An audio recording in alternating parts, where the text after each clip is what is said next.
So, hello everyone, it's Astron. And it's been a while since I've done an oil field video. I am looking at least I'm starting to pump. And I found a tank battery.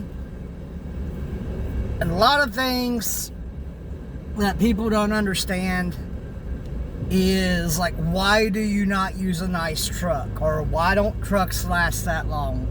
My dad used to go through them every year and a half, 2 years. I would go through them every 3 or 4 years. But, I figured this is a good example. And I need to document this too. To send to the boss man. I'll probably just send him a link. But what it is that oil field roads are not paved roads, and you know, to be perfectly honest, the fact this has gravel on it makes it better than a lot of the things I've been on. But there are areas that are washed out. Trucks don't like that. They don't like to be twisted in weird ways, and you don't know if where you're going to go around to wash out is going to be stable enough to hold a vehicle. So you kind of flip a coin. But the reason why I'm doing it this way, kind of give you viewers a passenger side view of your more or less typical Western Kentucky lease road. Now, most of my lease roads are at minimum like this one, but some of them are actually really good. And that's why I don't drive my four-wheel drive that much, because I don't need to. But, like for this one, once I get it started, which we're coming up onto it, it's up here on the hill. This one will have to have the road repaired in a couple of places for a tank truck to even get back to where I started filming. That is where the tank battery is, and we're heading back out of the lease now. So, like right there, there's a washout. That's not that bad.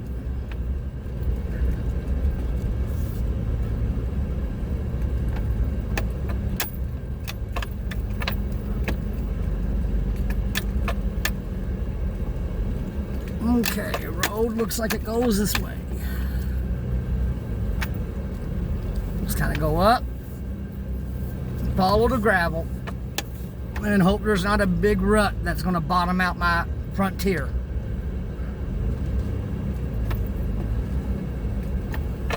Do I got a pressure gauge here? Probably not.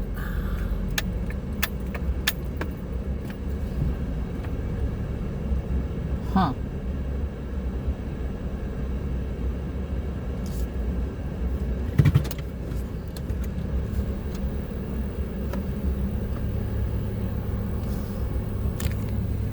All right. This is a D7 oil well. We'll look at the gearbox in a minute. Got some rod racks laying over there. 2.5 tubing with 3-inch on the teak, swedged down to 2-inch with a hose. Not the best setup, but you know, I can upgrade that. Hard to catch a sample on a nipple, hose nipple.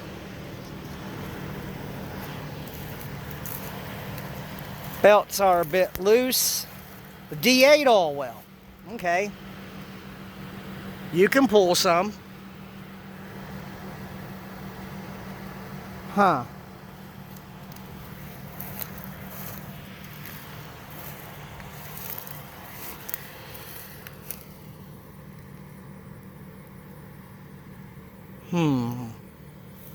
Okay.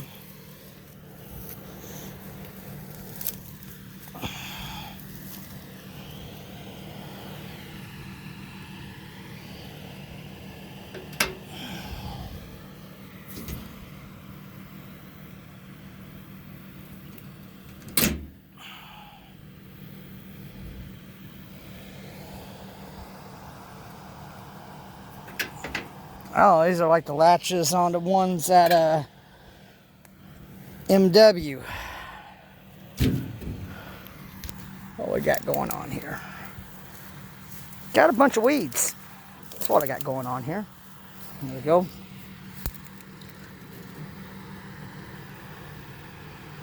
Ooh boy, look at that. Okay.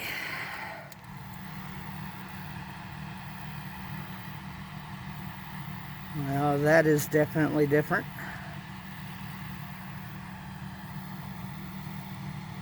Let's check my power. Go get my meter.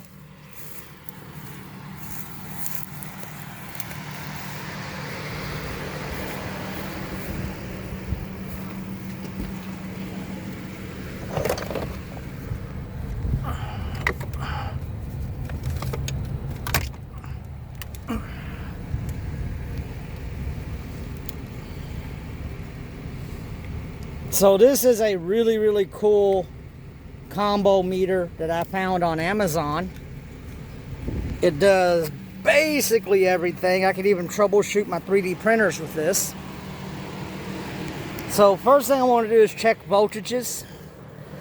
And the reason why I'm doing this, the switch, as you've seen, is set to on. So this well should have been running, but it's not. I gotta figure out why that is. So first thing I'm going to do is check my voltage coming in. See if I got power to the box. So switch modes to AC, then move it 3 decimal points. That'll give me my accurate reading.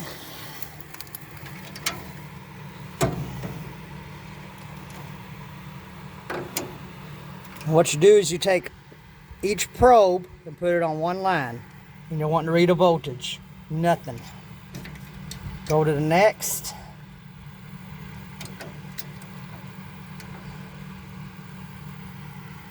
Nothing.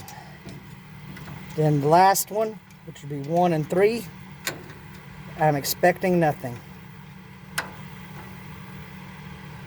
And nothing's what I got. So now I wonder if this has got a field kill, or if it could shut off at a disconnect. There's a lake I passed when I came in. No, not really a lake, it's a pond. There's a tree down right about there, which on my way out I'll cut that with my Sawzall. So what I'm going to do is put this right back the way it was. I'm pretty sure I know what they got going on. Put the disconnect back in and switch it back to on. There's an old style starter in that box. So they're pretty rugged. They're not like the new ones.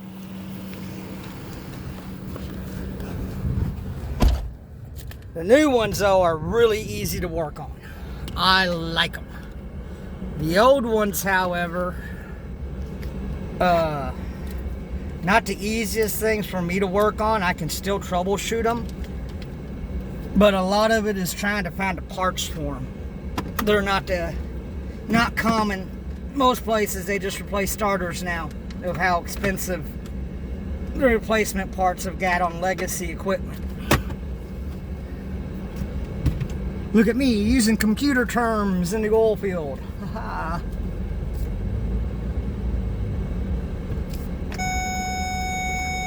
Yes, I know there are weeds behind me. Be quiet.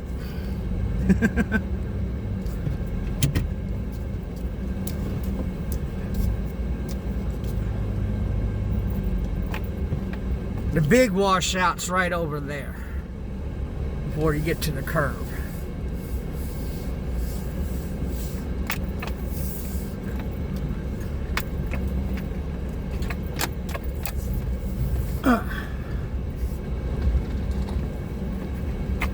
Okay. Now, this is a new contract. Got the opportunity to pick up some extra wells.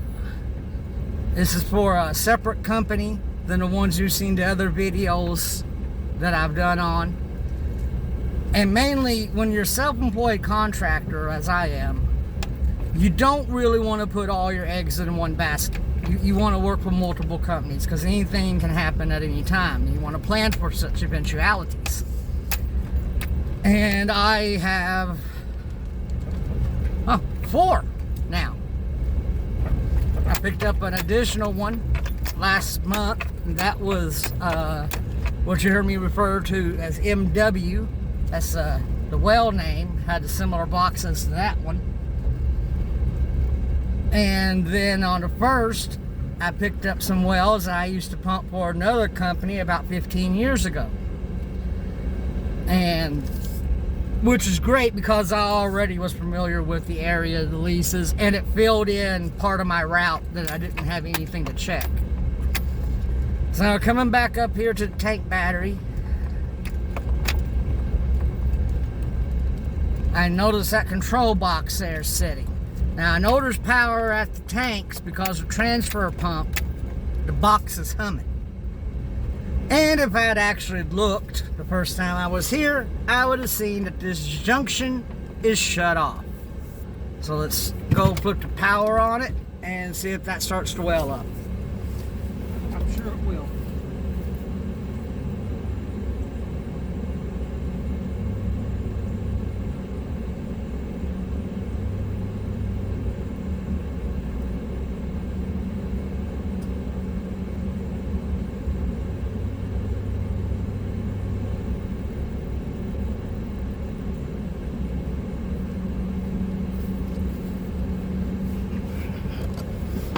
Alright, power's live.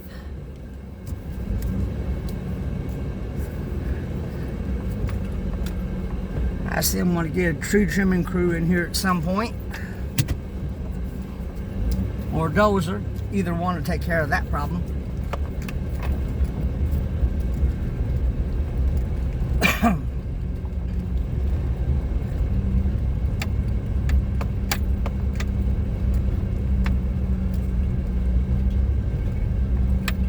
And as I get to know the road a little better and feel, you know, where the potholes are, where the solid spots are, I'll actually start driving a little faster.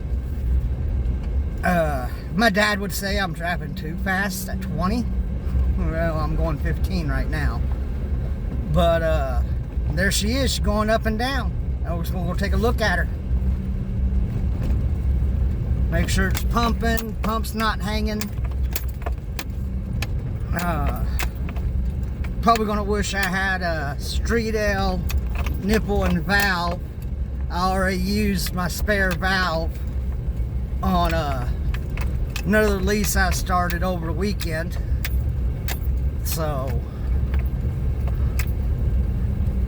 don't think I got another 1-inch one.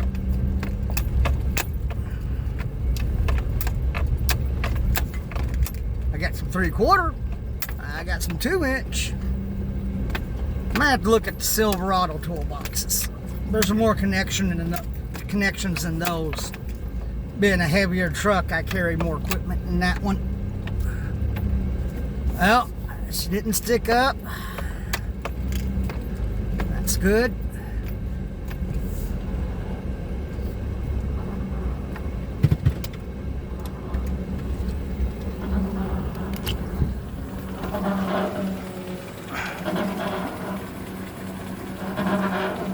So like I need to change gearbox oil. That rod, probably put a liner on it. That doesn't look to be the most healthy. Gotta get some lapping packing for it's probably what I'll do. Oh, it bent pretty good. I guess when we put a rig on this and just change out rods. Lapping tech is designed to run on rods that are pitted like this, because those pits act as sandpaper against the rubber covered nylon of the rubbers.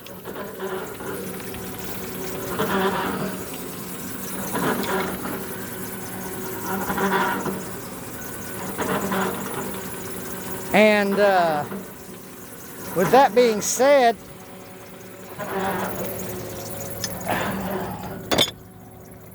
Lapentech uses old tech, uses the old original donut rubbers, but they take the center and they cut out the center and put a nylon rope in that forms your seal to your polish rod. And what really helps it is the fact that it seals better against deformities.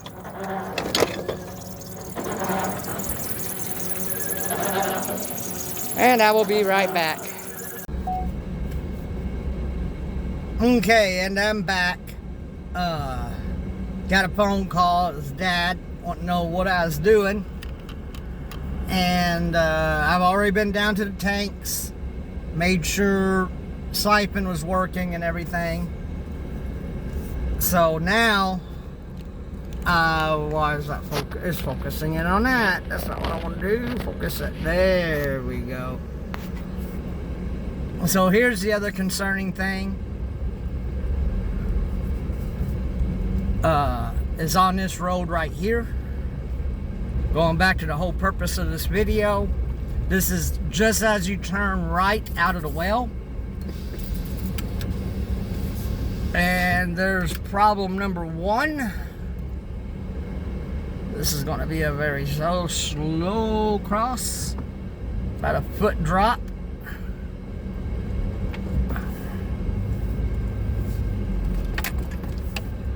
A little bit of washout there in the center, but right up here in this curve is the biggest problem, and it's probably not really showing up on the video. But if you look right in front of me, you can see this giant gouge. Now this, where you see those tracks, is where I came in. So, as you can see, that is not skookum. That will not work. There's no way tank truck, bobtail, or transport can get back here to haul it. And I just have to creep over this area here and straddle. There we have the mud part of the road. Barely a hint of gravel. Looks like mud washed out of the field there. They didn't plant this, it looks like. There's the tree that's down. I think I'm going to take care of that real quick.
I could be wrong, but I think that's a persimmon tree. But anyway, now that that's dealt with,